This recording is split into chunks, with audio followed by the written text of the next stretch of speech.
Warning, the following ZipRecruiter radio spot you are about to hear is going to be filled with F-words. When you're hiring, we at ZipRecruiter know you can feel frustrated, forlorn even, like your efforts are futile, and you can spend a fortune trying to find fabulous people, only to get flooded with candidates who are just fine.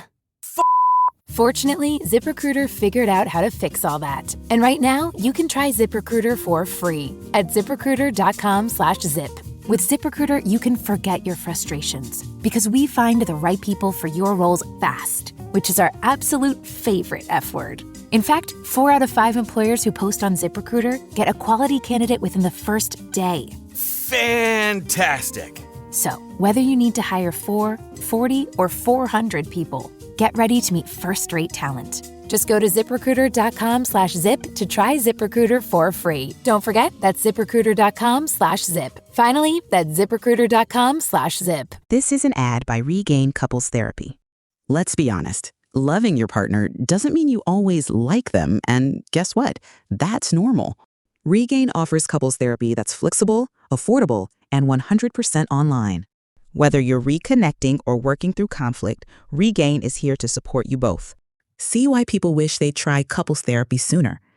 Visit regain.com/couplespod to get 10% off your first month. That's regain.com/couplespod.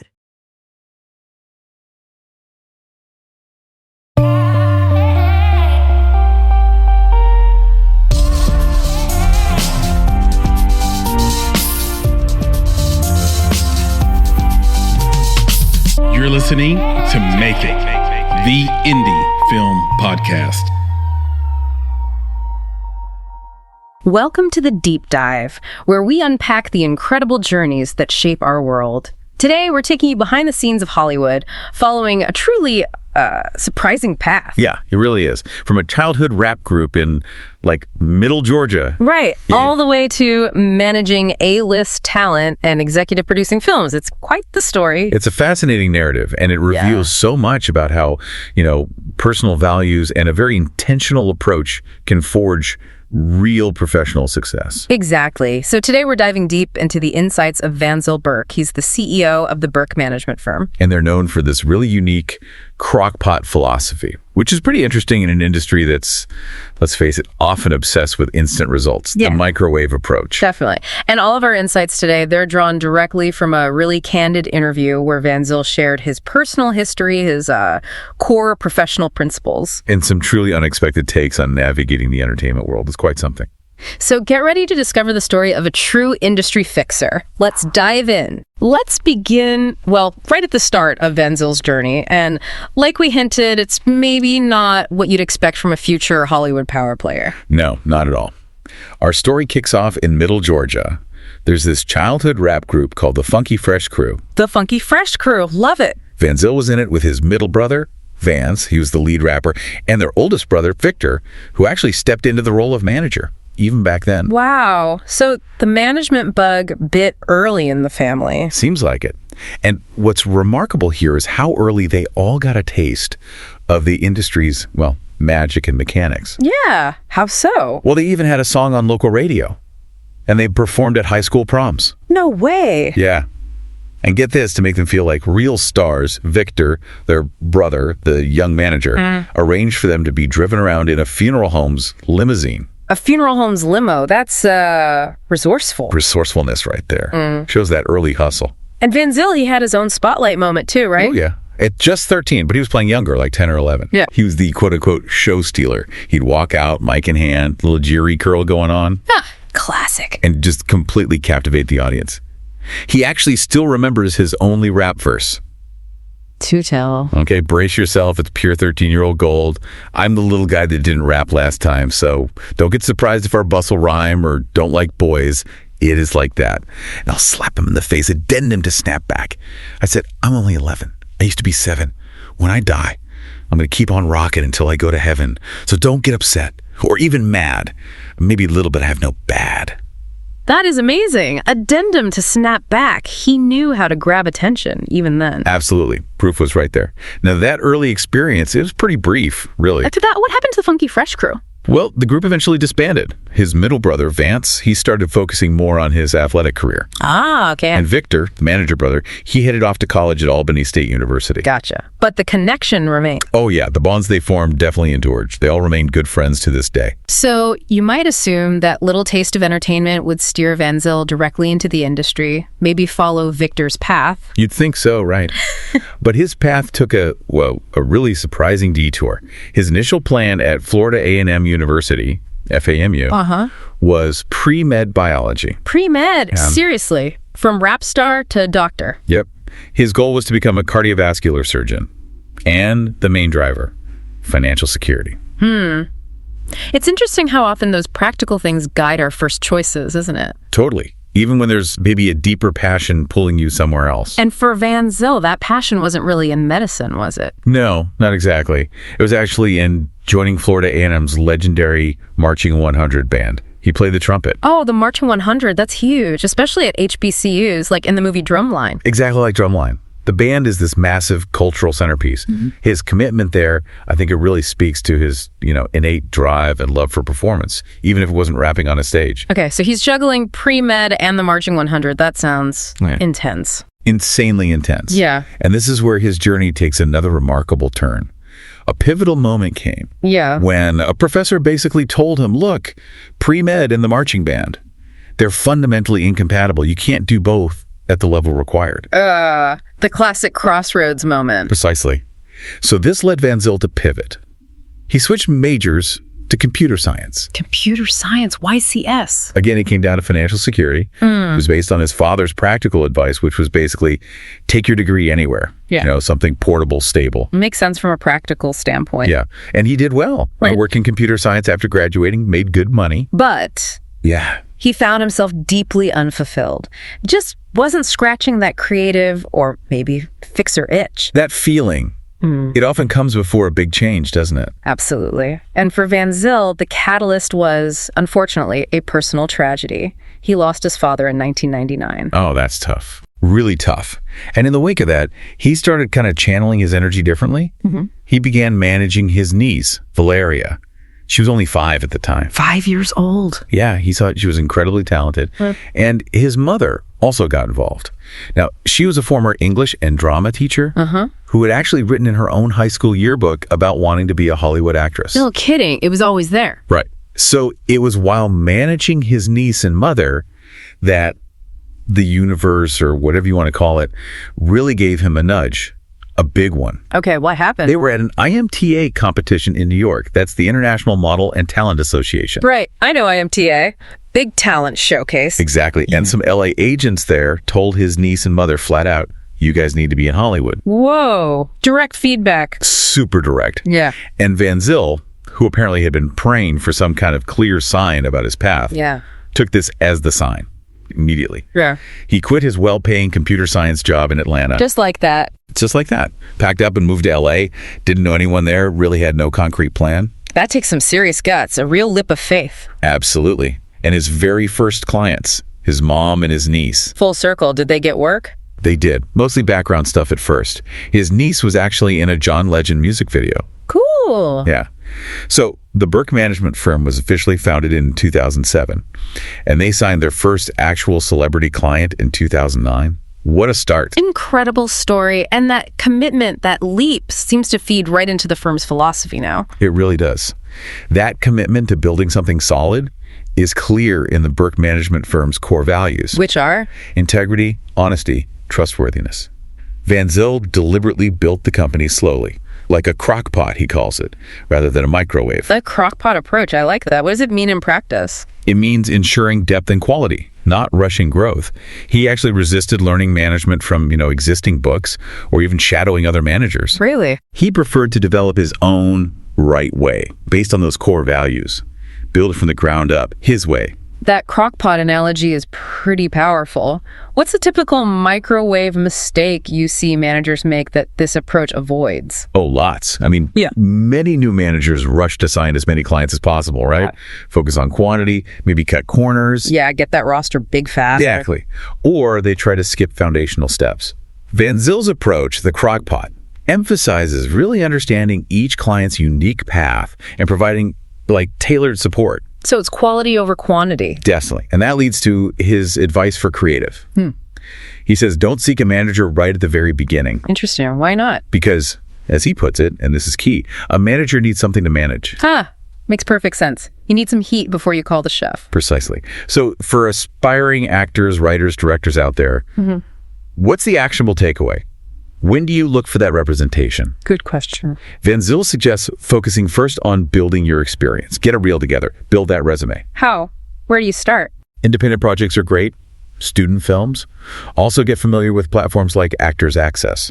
Casting directors post breakdowns. Those are job listings for roles daily. Okay, so build the foundation yourself first. Right.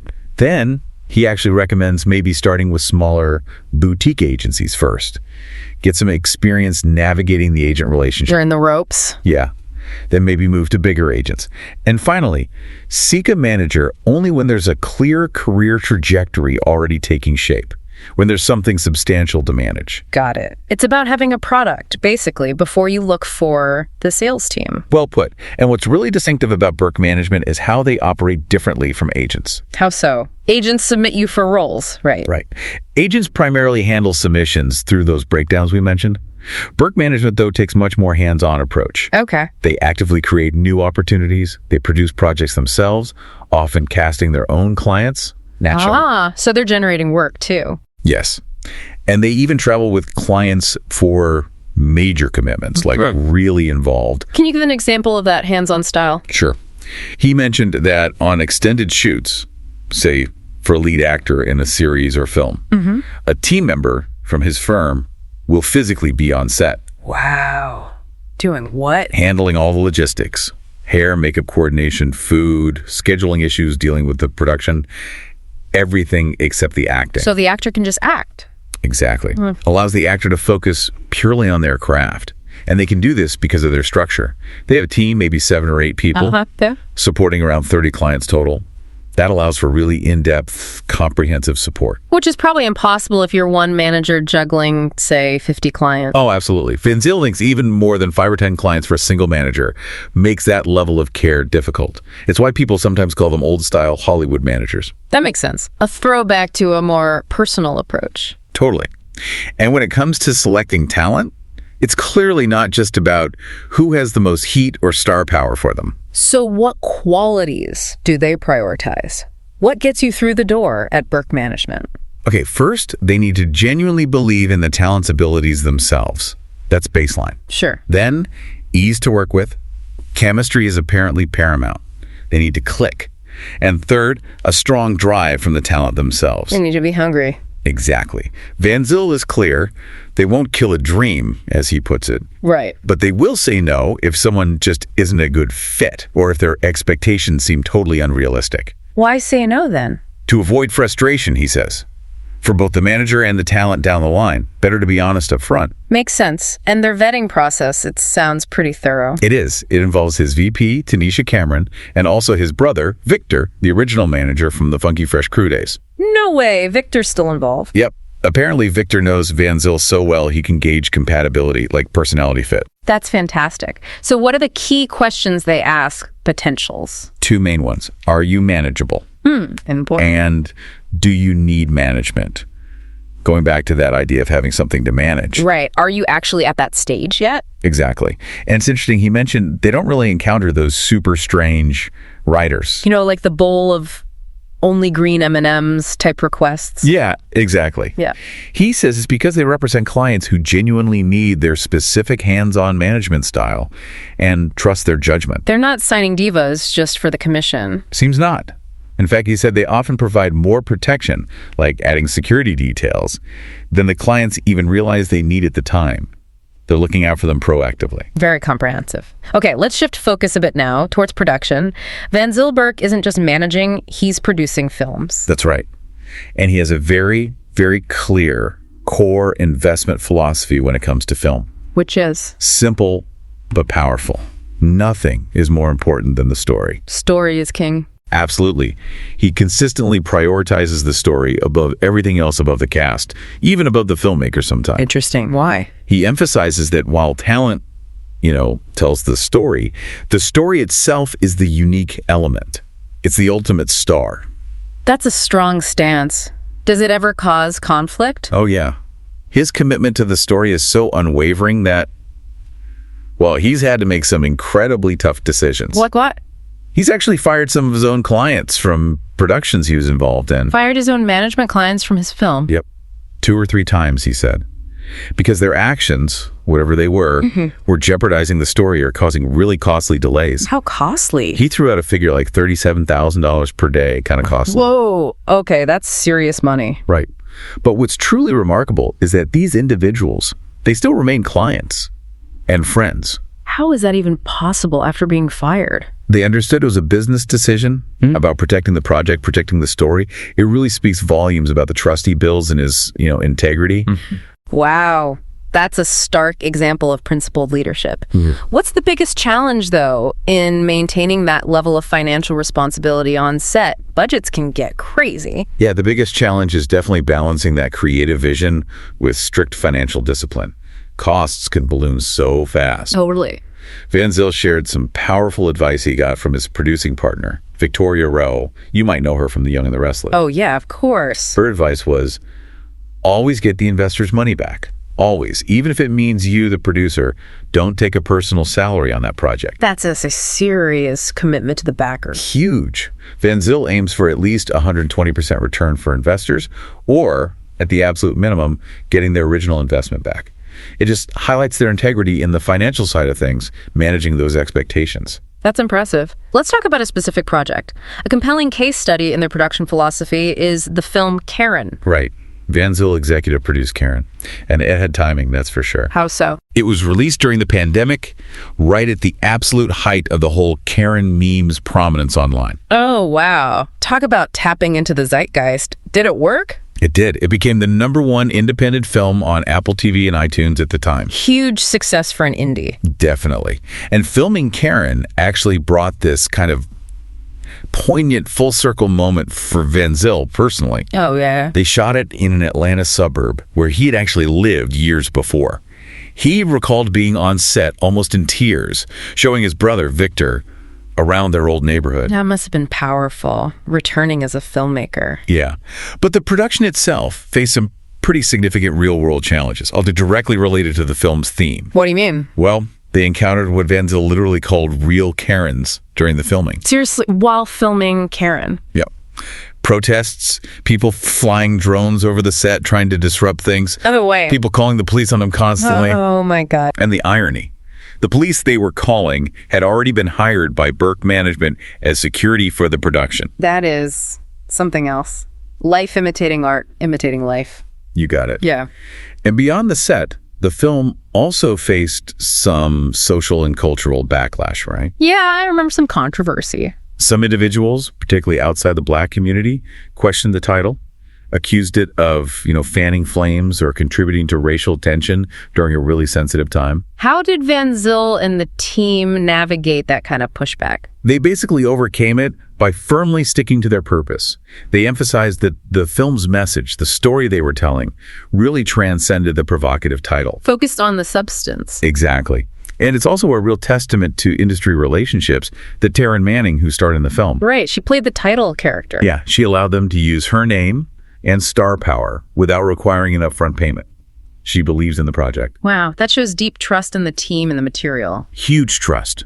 Demonstrates the power of those relationships that Vanzil cultivates. Now, thinking about production locations, we often compare Hollywood, LA, to other big hubs. Sure. And Hollywood, obviously, it remains the industry's irreplaceable home base in many ways. For sure. The infrastructure, the history. But Georgia, particularly Atlanta, has just exploded, right? It's become the #1 global production hub. Absolutely. Mostly driven by its massive tax benefits. We're talking, $1.2 billion in subsidies last year alone? It's incredible. That's a huge draw. But are there downsides to filming in Georgia compared to LA? Yeah, Vanzil pointed out that while the tax breaks are great, producing there, especially for smaller independent films, can present unique challenges. The constant demand from huge Marvel movies, big TV shows. Right, they soak up resources. Exactly. Yeah. It makes it difficult to find and, crucially, replace quality crew members or even actors if someone drops out. The pool gets stretched thin. Whereas in LA, there's just a deeper bench. Generally, yes. Greater availability of talent and experienced crew across all departments. It's a definite trade-off you have to weigh. Interesting dynamic. So for all the filmmakers and creatives listening, dreaming of bringing their own visions to life, what's Vanzil's core advice on avoiding common mistakes? It's actually refreshingly simple. He says the biggest mistake people make is just not starting something. Just not doing it. Analysis paralysis. Exactly. He encourages listeners, avoid procrastination, avoid thinking it to death, avoid being afraid to just pull the trigger if you truly believe in your vision. Easier said than done sometimes. True. But his point is, his crockpot philosophy doesn't mean waiting forever doing nothing. It means intentionally building, maybe small at first, but building solid pieces without getting bogged down in perfectionism right away. So what's the practical step then? The key, he says, is put a proper plan together. Doesn't have to be perfect, but a plan, and set a firm start date. Just pick a date. Commit to it. Commit. Even if that date eventually needs to shift a bit later due to reality, just having it makes it real. Don't just talk about it forever. Got it. Take the leap, even if it's a planned leap. Okay, we've covered Vanzil's really interesting origins, his unique crockpot management style, his commitment to story and production. Let's dig into the inner workings now, his mindset, the legacy he's building. Yeah, this part is fascinating. He shares this really profound memory from his youth, seeing LL Cool J perform live. LL Cool J, okay. Where was this? At Albany State University, where his older brother Victor went to college.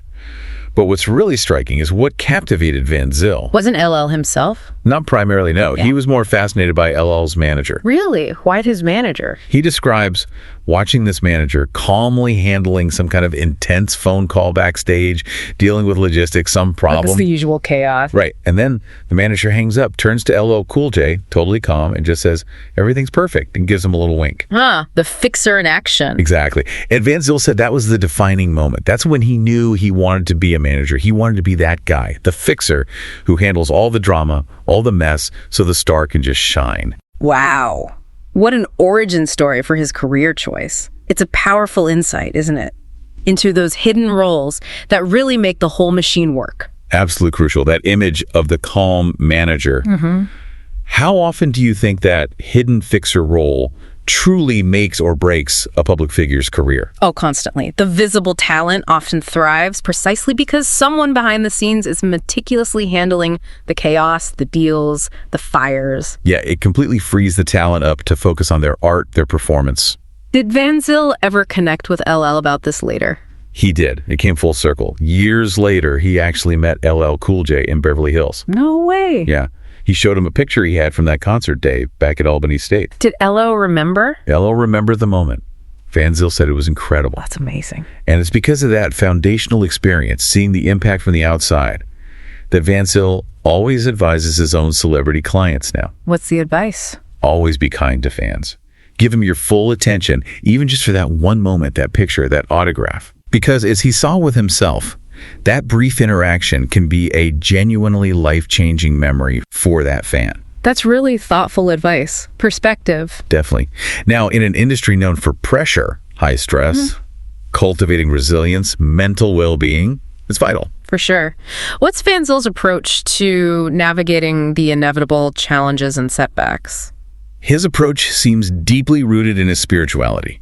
He talks about pulling strength from God, not from man, as he puts it. Yeah, okay. And he says this prevents him from falling into dark places. Yeah. It helps him reframe obstacles. He sees no not as a final answer, as the beginning of a negotiation, just a hurdle to figure out how to get over or around. That's a powerful mindset shift right there. How does he actually stay grounded day to day, though, amidst the constant demands? He mentioned having personal practices. Yeah. Daily meditation and prayer are key for him. Okay.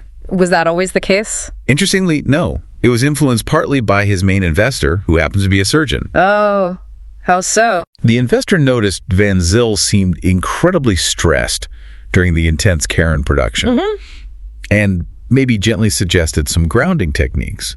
Meditation stuck. Interesting. Does he read specific things for that mindset, too? Yeah, he's big on reading for self-improvement and business strategy. He mentioned a few titles. Like what? The Master Key System by Charles F. Hannell. Apparently, he reads and discusses that one with his brother, Victor. Still collaborating. Also, The 5 a.m. Club by Robert Sharma, and scaling up for business growth. Good recommendations. Now, what about the talent he manages? They face rejection constantly. Auditions, pitches. It's brutal. It really is. And Vanzil offers some truly invaluable advice for them on how to handle that. What does he tell them? He tells them, don't audition for the role, audition for the room. Audition for the room? What does that mean? It means the focus shouldn't just be on landing that specific part. It should be on impressing everyone involved in the casting process, the casting director, the producers, the director. Make a great impression regardless of the outcome for this job. Exactly. Because even if you don't get that role, a fantastic audition, a professional attitude, being memorable in a good way, can lead to future direct offers down the line. They might call you later for something else entirely without you even having to audition again, just because they remembered you positively. That's brilliant advice. Play the long game, build relationships. Precisely. It's about making a lasting professional impression that opens doors beyond just the immediate opportunity. Okay, finally, for listeners out there who might be aspiring managers themselves, Vanzil highlighted some essential tools of the trade. Yeah, some practical stuff. IMDb Pro, he says, is absolutely critical, non-negotiable. Got to have the industry database. Yep. Also, being really familiar with reading and understanding those casting breakdowns we talked about earlier. Know the language. Know the language, know what's being cast. And, of course, keeping up with the industry trades, reading Variety, The Hollywood Reporter, daily or weekly. Stay informed. Makes sense. And he also boiled down his philosophy into 3 core principles for aspiring talent managers. He did. 3 key things. First, people first. Meaning? Always prioritize the client's long-term career and their well-being over just grabbing a short-term commission. Think career, not just the next check. Good principle. What's second? Second, integrity. Maintain a high level of personal conduct yourself as a manager. Your actions, your reputation, they reflect directly onto the talent you represent. You're a package deal in some ways. Exactly. And third, honesty. Tell it like it is. Be candid with your clients, even when the feedback is difficult or critical, because that honesty ultimately is what fosters real trust and helps the talent grow. People first, integrity, honesty, strong foundation. Very strong. And it all echoes that advice he got from his father way back when. What was that again? If you're going to do it, then do it. Yeah. And if you're not going to do it, don't do it. Go be the very best manager. No half measures. Powerful advice for really any profession, isn't it? Not just Hollywood. Commit fully. Absolutely. Oh, and speaking of interesting projects, just a fun side note. Yeah. Vanzil is also an executive producer on that show, Critter Fixers for Nat Geo Wild. Oh, the veterinarian show? That's the one. Yeah. Based in Georgia. And he mentioned the most unusual animal they've ever had on set. What was it? An alligator? A bear? A camel. A camel in Middle Georgia. A camel in Middle Georgia. Yeah. Imagine getting that call. Never a dull moment, I guess. Seems like it. So, wow. We've taken quite the deep dive today into the really extraordinary world of Vanzil Burke. Definitely. From his funky fresh crew days. Right? All the way to leading the Burke management firm. We've explored his unique crockpot approach to managing talent. His unwavering belief that story is king when it comes to film production. And just the foundational importance he places on integrity, honesty, and mental resilience in what's known to be a notoriously challenging industry. Yeah. And what really stands out, I think, is how those often hidden roles, the fixers, the meticulous crockpot builders, the people like Vanzil, how they often create the most sustainable, the most impactful success. Especially in fields driven by very public-facing talent. That's a great point. It leaves you with a thought, doesn't it? Like, in your own work, your own life, what unseen foundations are you maybe building? Or who are the fixers behind your own successes? The people supporting you who maybe never step into the spotlight themselves. Something to consider. Definitely something to mull over. If you want to learn more about Vanzil Burke, where can people find him? Okay, so you can find him on Instagram. His handle is @BurkeMGMT. Got it. @BurkeMGMT. And on Facebook, you can just search for his name, Vanzil Burke. Okay. And his productions. Yeah, be sure to check out his productions like Cocaine Sisters and Hawes Phase. Those are on Urban Flix TV. Urban Flix TV. And you can still stream his hit film, Karen. It's likely on platforms like Amazon Prime, Apple TV, maybe iTunes. Best bet is just to Google Watch Karen Film to find where it's currently available. Perfect. Great insights today. Thanks for taking this deep dive with us. My pleasure. Fascinating journey. Hi. Hey everybody, Chris here. Before you go, if you enjoy our work and want to support what we do at Make It, Please subscribe to the Make It Podcast channel on YouTube and rate and review on Apple Podcasts and Spotify. We have terrific tees, hoodies, hats, and more at cottonbureau.com. Just search for the Make It Podcast and our store will come right up. If you have feedback for us, email us at contact@bonsai.film. Our insider newsletter, Indie Insights, is available at www.bonsai.film/subscribe. And you can also follow us on Instagram, TikTok, and X at _MakeItPodcast. Until next time, and on behalf of the team at Make It, be better, be creative, be engaged, and thank you for listening.